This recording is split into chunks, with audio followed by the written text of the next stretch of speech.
Good morning, Daily Huddlers. Andrea, I hope you're ready for me. I miss you, and I have a question for you this morning. You What's know, up there? you know why nurses keep red crayons? I don't. Because they have to draw blood. Oh my God. Wow. So painful. Yeah. Oh, that was painful, wasn't it? That was great.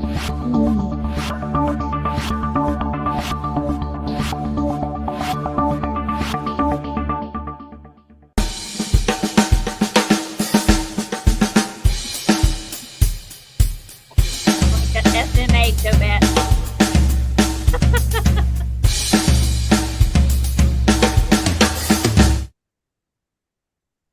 Ah, here we are on Wednesday morning on the Daily Huddle, where my co-host Kathryn Sabol and I talk about communication and relationships. And today we have a question that I feel like is universal. And that question is, why are we so hard on ourselves?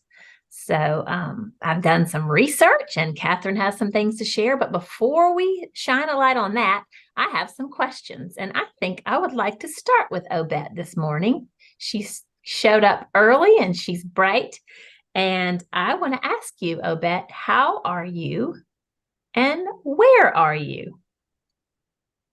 Oh my. I am living life and I am living it right here where I am, actually in Maryland. So yeah, Absolutely. Thank you. Thank you so much. Obet is the way you're she says welcome. she is, and she's living life and she's right here with us. The only place to be in this moment, fully present and mindful. Right, Andrea? Do tell me, Andrea, tell me, what are you grateful for and who will you hug today? I am grateful for community like Mm. this one. And I am going to hug today a client. I'm going to visit one of my clients and I'm going to give him a hug. Mm, that's wonderful. Isn't it beautiful when you have that connection with clients that it's more Absolutely. than work? I'm happy for you. That delights me. Let's see. Let me ask one more question, and I think I'll ask Sorrel. Sorrel, could you come off mute and just tell us all what time it is?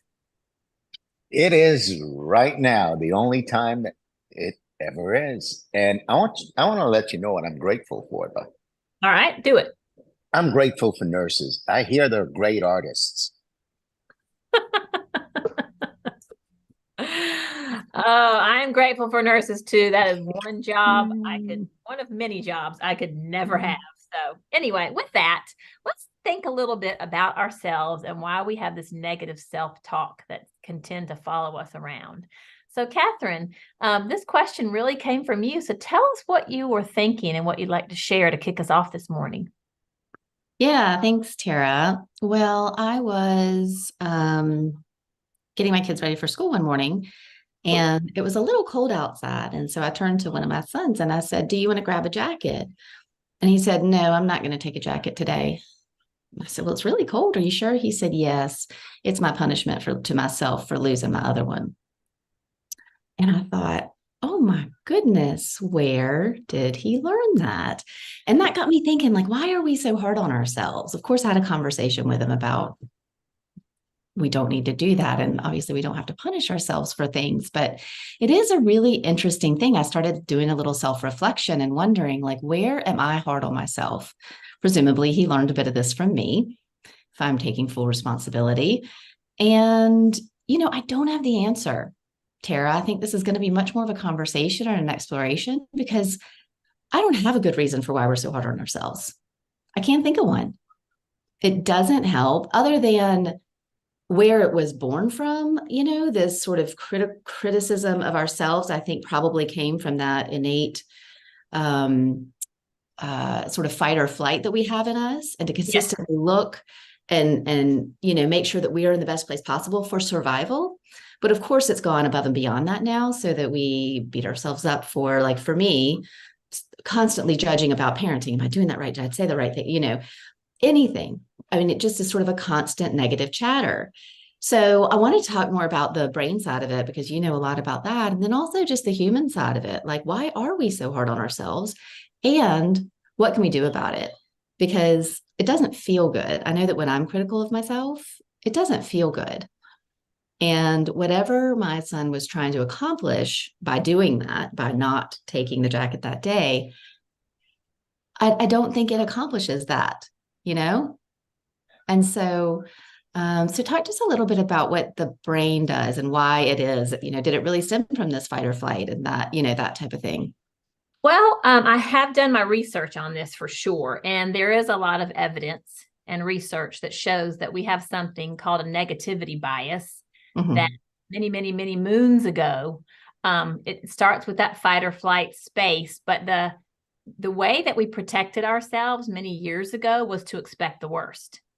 So when humans were truly fighting for survival, for food, they expected the worst to keep that dopamine going, to keep that focus, to keep that energy to survive. Well, as you know, we don't have that same survival need today. So I did actually some research on this because, and so I don't want to offer too much around the science, but I think this is interesting.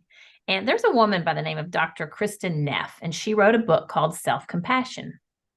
And interestingly, because I've studied this negativity bias, she also references it.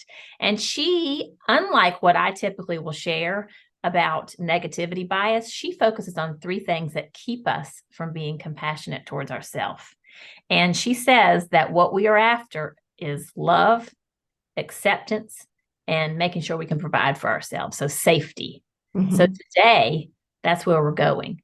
One thing I wanted to share, though, because I've given this a lot of thought since we came up with this question, and then we can dig a little bit more into the science if you like, is something that typically helps me, and I'm not so sure it helped me in this conversation, is sometimes I'll ask myself, what would you tell your daughter to do?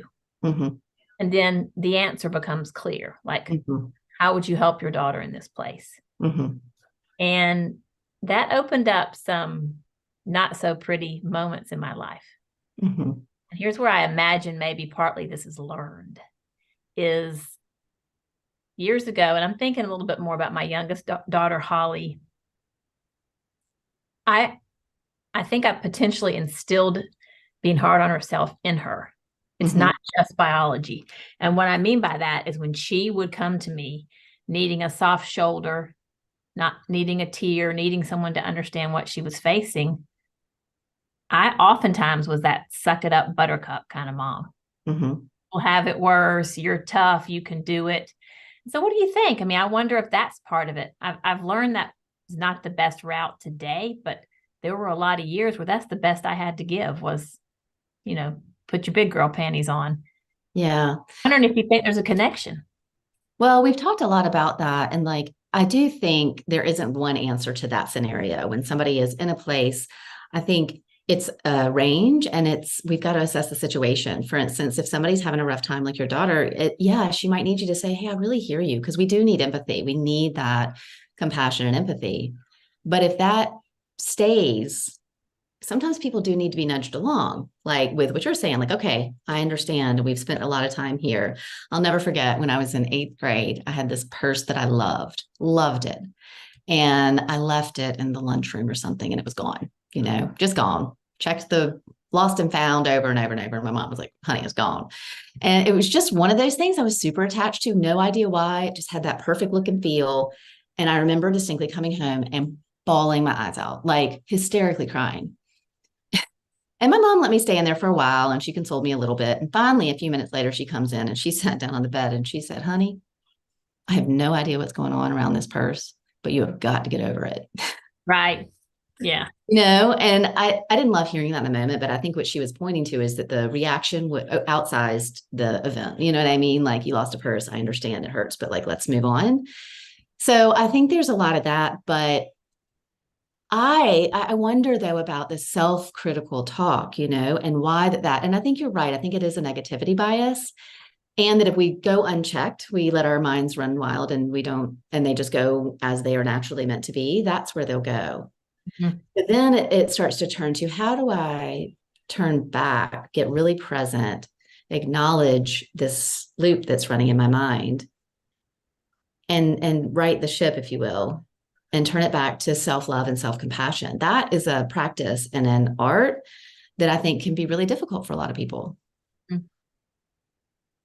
Yeah, I think, and it probably comes in categories. Like for me anyway, and I'm excited to hear from others, but for me, and I've told you this before, and probably our daily huddle family, like I feel good about some of my practices, like my health, my exercise and my diet. I feel good about that. I feel good about the wife that I am. Today, I feel quite good about the mother that I am. But what I don't feel good about, and this is where I just berate myself, is my productivity. Like I'm never satisfied with what I got accomplished during a day. And I can't seem to work that out of me. I've been to therapy and it waxes and wanes. But like this morning, I did this great workout. And during the workout, I had to continue to remind myself to stop thinking about all the things that I had to get done and just be in the workout. So I think partly maybe like what Sorrel said, it just takes intention and practice. Right. Well, and I think you're pointing to something also that, I mean, this is we are complex beings, right? So it's not just like, this is this and go do that and that will work fine. Because you're talking about something that probably, I'm guessing, if it's that, because I don't have that particular thing, right? So that's unique to you, which means it probably came from either, nature, nurture, some of your upbringing, what got instilled in you, and what is that thing? And so, yeah, that will glom on to this negative voice and keep, running its same loop. So I think we have to be aware and pay attention to also like who we are and what, like individually, like what is my trigger and how can I deal with that? Because like for you, it might be something like, okay, how am I judging productivity? Like really redefining it, who knows what it would be to help your mind kind of go in a different place. But I am curious, others, I know that we all have the negativity bias. I know that we all experience that. But I think it's some of us experience it more than others. And I am curious about other people's practices. So like, what do you do? Let's start with us. What do you do to keep the voices at bay and to keep yourself on a positive track in your mind? Well, two things. One is I want to reference something that you mentioned that I think is worth exploring a little bit. And you said that what I'm focusing on as negative and how I berate myself about productivity is specific to me. And partly that is probably due to upbringing, environment, but there's another part of it. And I've learned this about myself. My brain is extremely creative. That's where it lights up. That's where it's the happiest. So what has happened to me over the years due to that, which I'm just now discovering, is being organized and super productive and very much about processes and procedures and details. Those are very hard on me.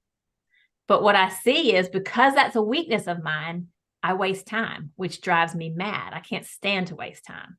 So a little bit of, I think what we do to ourselves is due to our genetics. Like we are aware of our weaknesses enough to berate ourselves. And I think for me, this is the answer to your question. I have to remind myself what my special gifts are.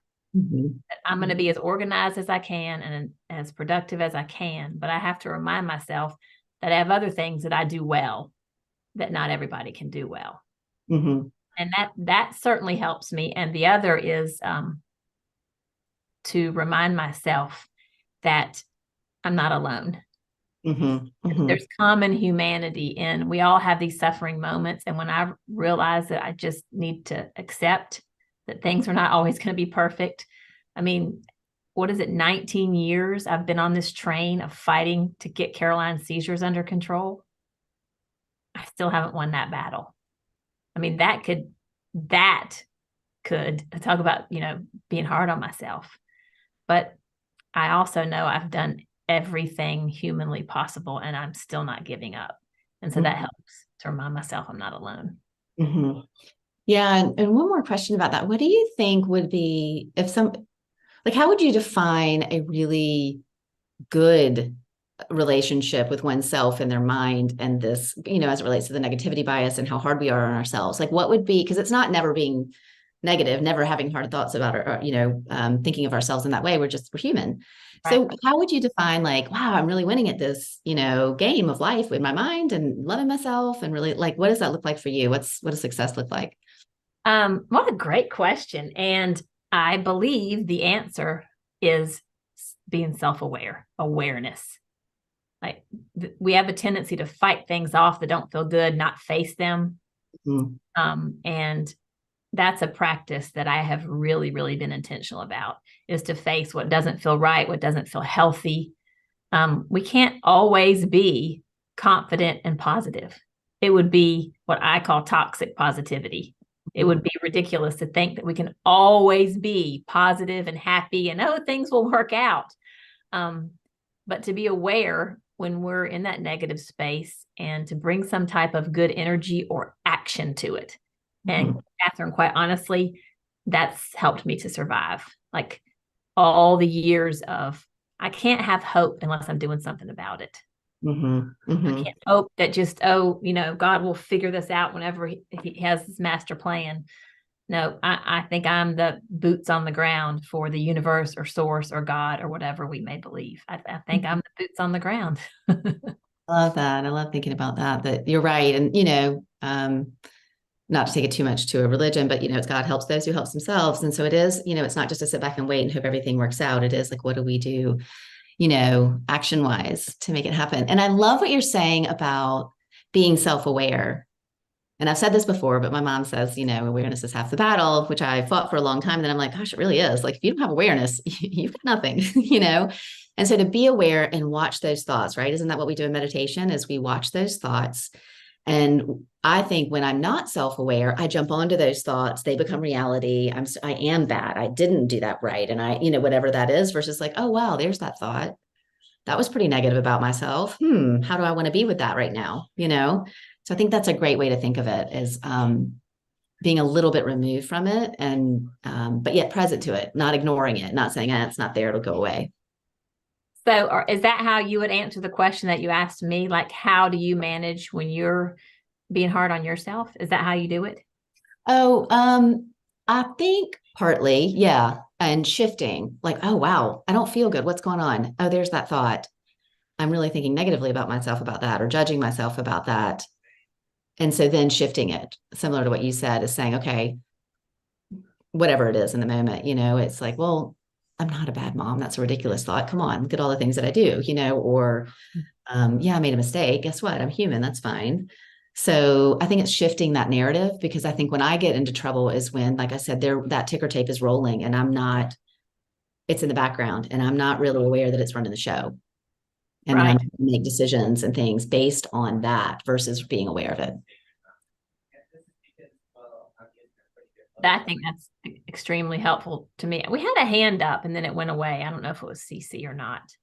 But let's take it to, it looks like it is. To hear that. And then if we have time, I do have some tips on this from Dr. Kristen Neff, but go ahead. Oh, good. Yeah, Cece, what you got? Thank you so much for the topic. Yesterday, I completed a campaign for city council and I didn't win. And I had a narrative that I shifted immediately because evidently I did a good job because I had courage to do it for my first time. And I'm grateful for the opportunity to meet people that I've never met, to receive assistance where I had never received that type of assistance like I have, financial, emotional, everything. And I'm grateful for the privilege of having the opportunity to learn from this situation. So I didn't lose anything. I actually gained a whole lot of information. And the incumbents did win their positions again, and it's still okay because there was nothing wrong with me, and I'm not upset, and I'm not taking anything personal. So thank you so much for the topic. Thanks, Cece. I think you bring up a great point. First of all, congratulations for doing that, for doing something that's out of your comfort zone, that's hard, and then also for handling the situation the way that you're describing, but not taking things personally. I I think that that is such an important thing for us to remember, because often that's where my self-criticism comes in, is taking something that someone said or did, or, it's about me and why that must mean something about me. And to just not take it personally and realize, oh, wow, that's somebody else's opinion. Oh, wow, that, is such a good reminder. Yep. I just saw Chase. I was just thinking the same thing, Chase. He put up 4 agreements. We probably ought to do a series on that. We've talked about it so many times. Yeah, I couldn't remember. I wanted to make sure I had his name right. Is it Miguel Ruiz? Who wrote the 4 agreements? I can't remember. I couldn't credit. So we can credit that. But yeah, that's exactly Don Miguel Ruiz. Thank you. Thank you. Don Miguel. That's right.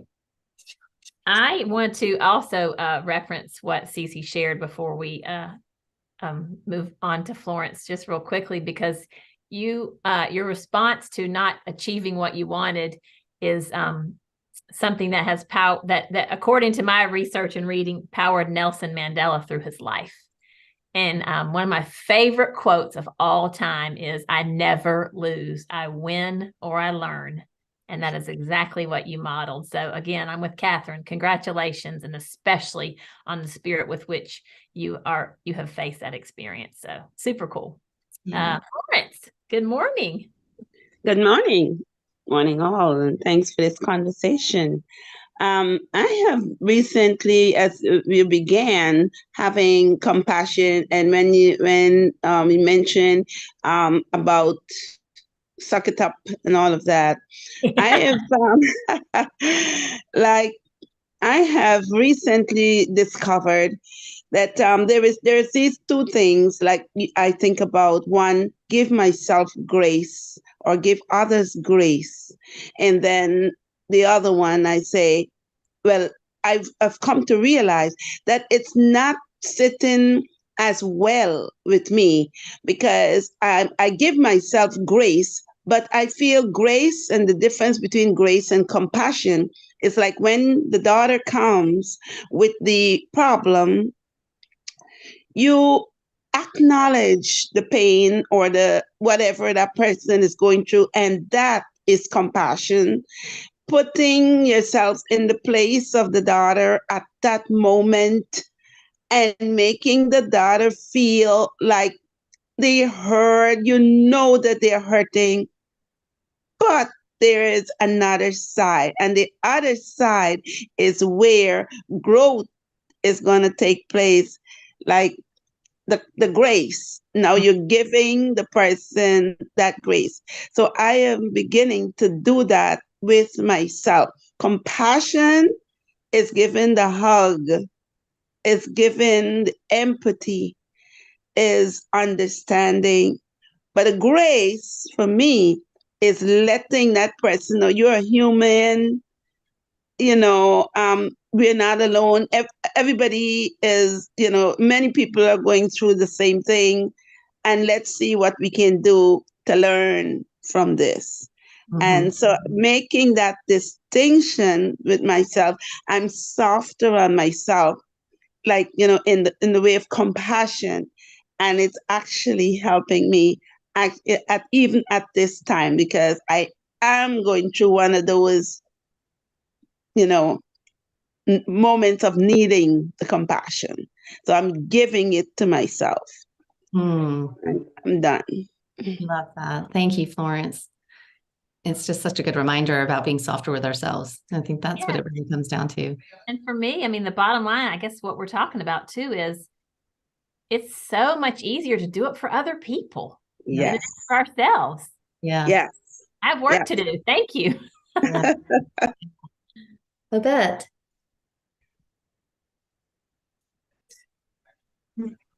This is fresh in my mind. I just did a training yesterday on adverse childhood experiences. And, one of the takeaways, from that training is, we do, as you were saying, Tara, come with this history of things in our life.